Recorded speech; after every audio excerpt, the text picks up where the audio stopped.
Hi everyone, I'm Devon Coombs, CPA, MBA, ex-Google and Deloitte, and today I'm going to be talking about Chapter 6 from my book, 10 Laws of Finance.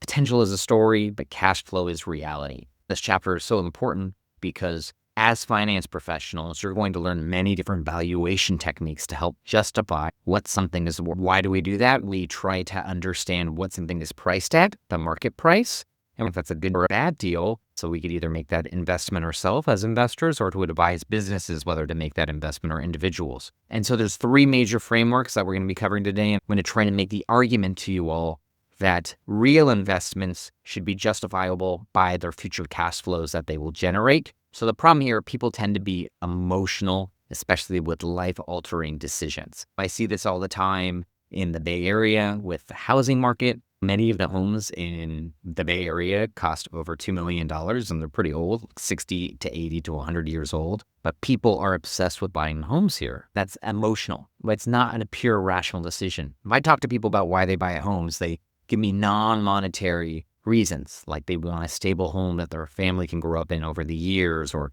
they like a specific neighborhood for a school district. They don't tend to tell me it's a good financial decision. That's how you know it's a bit emotionally grounded. There's a lot of decisions we make like that, like buying cars, even investing in businesses, being known as a business owner. We're making investments in certain things like crypto to be seen as a savvy investor. That's what I call emotional investing. You're doing something because it feels right, or there's sort of feelings associated with it that you haven't quantified in dollars. These laws of finance, the physics of finance, have to do about objective truth. That truth is that certain investments will pay you more and make you richer over the long haul if they're priced correctly. And for that to be true, you have to look at your investment outflow or cash flows out and discount them at an appropriate discount rate. Finance professionals look at valuation through three lenses. We have cost approaches. Normally you would see that as the floor of your valuation techniques. What we'd look at is if you're buying a house, what would be the cost to buy the land and build the house from scratch? That'd be the floor cost. Then there's the market approach. What is the market commanding for that asset or that good? For houses, you look at Redfin or Zillow or see what a house recently sold for, and you'd be able to figure out what the market is pretty quick.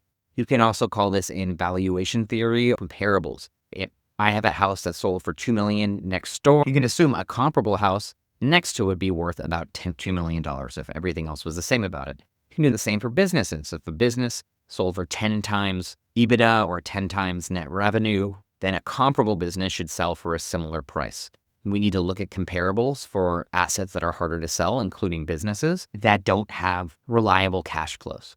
We have the cost basis, which is the floor. Then your market approach, you shouldn't pay more than market, right? That should be the ceiling of what you're willing to pay, because you shouldn't pay more than what everyone else is willing to pay for it or what their asking price is. Then we have the cash flow approach. If there's a market price or you can build something, is it actually worth doing? The cash flow approach helps you decide if it's worth it at that market price or if it's worth it to build. Because if you can get more value from the cost to build something or the cost to buy something over the long haul, you can ultimately derive more cash flows for yourself. You're going to have a positive return compared to other investments called discounted cash flow theory. You have to look at all the cash flows that you spend today and in the future and offset them against all the cash flows you expect each of these assets to provide, and then compare them to the cost to build or the cost to buy, depending on what you're going to do. And if you're going to generate more cash flows than the cost to build or the cost to buy, then that valuation technique helps you determine that that's a wise decision to make. But in order to do that, you need to know all of your cash flows. You need to know your discount rate and your opportunity costs to determine that discount rate, because you can be making other investments. You could be making other decisions like investing in the market or using that money to invest in your own business. So we need to be looking through all these lenses and ultimately use cash flow to help make sure we're making wise decisions.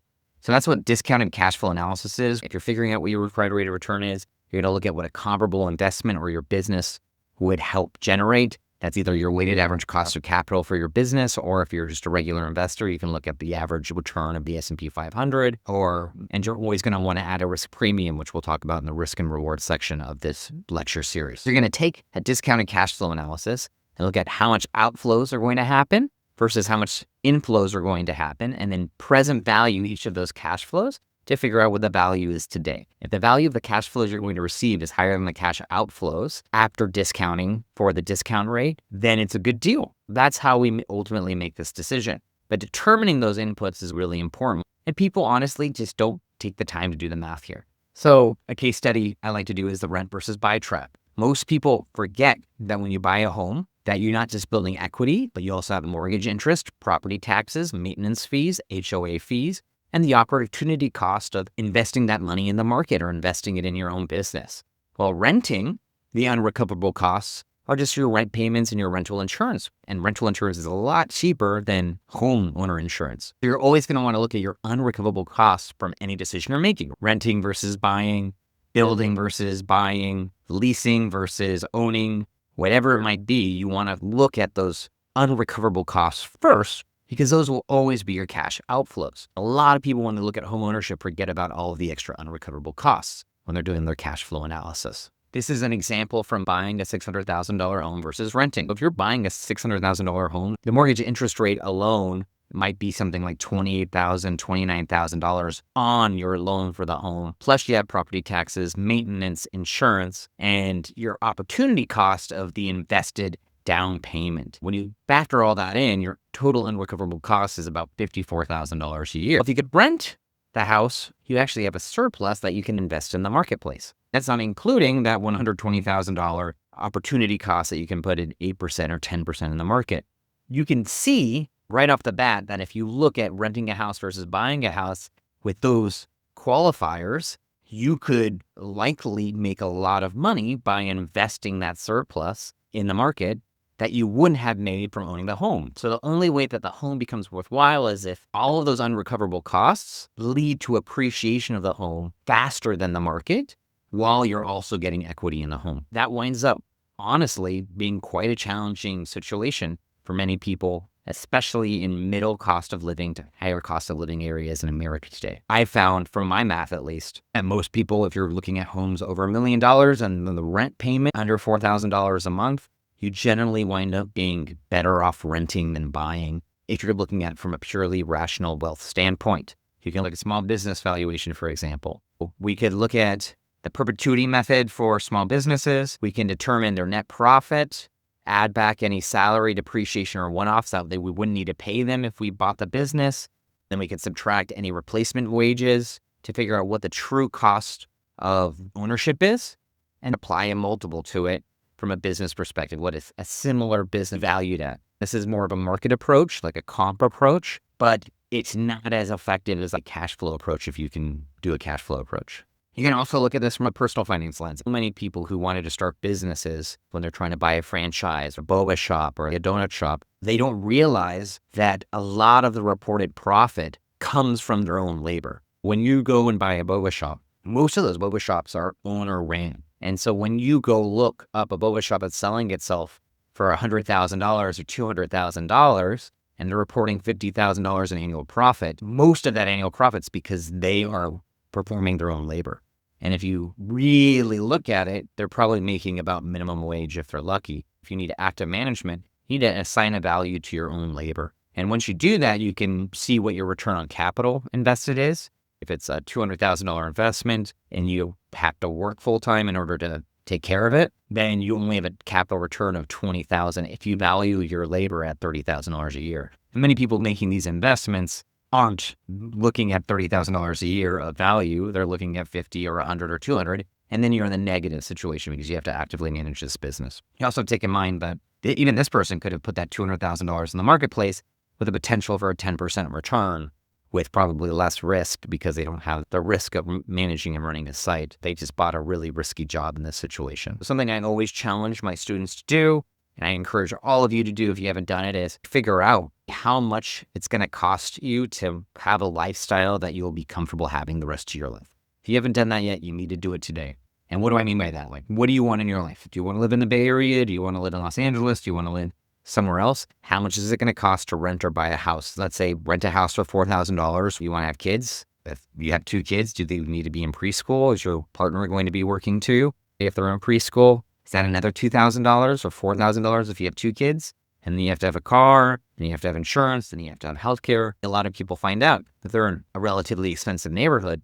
It could be $10,000 a month minimum to have a middle class style lifestyle and not even own a home, to just rent homes. in higher cost of living or mid cost of living areas, especially on the West Coast and East Coast. When you do this, they realize before taxes, they're going to need at least $200,000 a year in income for the family to provide for that lifestyle. And that doesn't consider retirement. And then you start getting closer to $250,000 or $300,000 to live that lifestyle. That's when students start to really realize I better be getting a good ROI on my education. But it's very unfortunate. Most people don't do that until their senior year of college when they've already signed up for their education. But you can do this depending on your degree. And you could take the discounted cash flow of what your outflows are for your college education and the inflows you expect by certain jobs and see if it offsets against your lifestyle and see if it's a worthwhile investment. Education is still worth it, but it tends to be even more worth it for public institutions, which is why I teach at San Jose State and community colleges, because it's such a good value if you're able to get a high-paying job while paying very little for school. It's just an example of how you do discounted cash flows from a personal finance lens as well. Another piece just for everyone to remember that mortgages, loans, bonds, it's called leveraged assets.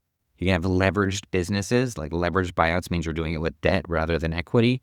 And they have a hidden interest component to it that most people just tend to not talk about, or they only talk about from the tax advantage standpoint. Like your interest expense is partially tax deductible. That might be true, but you're still paying it, and the tax deduction is never going to offset the total outflow of the payment of the interest expense. If you have a $400,000 mortgage at 7% interest, you're going to pay more interest over the life of that mortgage than the principal. And that interest is all stuff that you could have been reinvesting into the market that actually could have had a gain. And when you have 1% differences, it could be hundreds of thousands of dollars over a 30-year life. And when students ask me about 40-year mortgages or 50-year mortgages, we just look at our discounted cash flows and you see interest payments skyrocket, but the principal adjustments really don't change that much. That's always a dilemma for a lot of people. I'd made that mistake myself where I'd paid down debt at low interest when I should have invested in the market because it looks risk-free to pay down debt. You get a guaranteed return, but the market has volatility. And the next section, when we start talking about risk and return, we're really going to discuss how you can manage both of these and get the best of both outcomes through the theory of diversification. This is something I see in my financial due diligence work. A company is being sold for a much higher price than their discounted cash flow purports. And many times it's because other companies have been bought for a similar price. So it's trying to justify the price through the narrative of the story. And companies will come in and say, well, we can modify these discounted cash flows by firing people or making things more efficient. But I would challenge anyone, once you start seeing discounted cash flows be largely different than what you're expected to pay, be it a house, be it a business, be it anything that you're investing in, it likely is an indicator that it's a riskier investment and you should command a larger return or not make that investment at all. When you're making major financial choices, try to think, are you actually buying something that can generate cash flow? Like the engine of a car, you're buying a good car, or is it just market hype? And that market hype is going to be priced higher than the discounted cash flows. Are you looking at all-in cash flows? Have you taken the total cash outflows, including maintenance, taxes, labor, your personal labor, whatever it is in that decision? Or are you only looking at an optimistic view, like just the mortgage interest expense on a home, or just what the cost of a car is, but you're forgetting to add the insurance and the maintenance? Then you want to think about realistic alternatives. If you have $100,000 to invest, is it better to rent and get a college education? Or is it better to buy a home and not get a college education? If you're going to get the college education, you don't have to choose the best school you get into. You can choose a reasonably good school that can give you a good degree. And what kind of degree do you want? Or do you want to invest in the market? There's all of these choices, and too often we just narrow in into the choice that we're focused on or what people are telling us to be interested in at the time. Risk premium, you should make sure the incremental risk you're taking on will be compensated by higher returns over the long haul. And then making sure you're looking at our CAGR and where does this compounding math lead you in 10 years. At the end of the day, this is just clarity, not complexity. Cash flows are reality and potential is just a story. Remember to use the discounted cash flows whenever you're making a significant finance decision or advising a client to make that decision. There are some assets that don't generate cash flows, like buying a painting, or collectibles like buying a watch. Buying crypto is another one. They still have value because there's market value, but there's no real cash flow value. For me, that's really tough to teach in a class like this because that's what we call speculative investments. So speculative investments, we assume will go up over time because other people are investing in them, but it doesn't necessarily mean there's going to be a future cash flow event for you. And there's definitely no guaranteed cash flows. So that's it for today. Thank you very much for watching. I hope you learned a little bit more about valuation. And if you have any questions, feel free to put them in the comment below, and I look forward to seeing you in class. Bye-bye.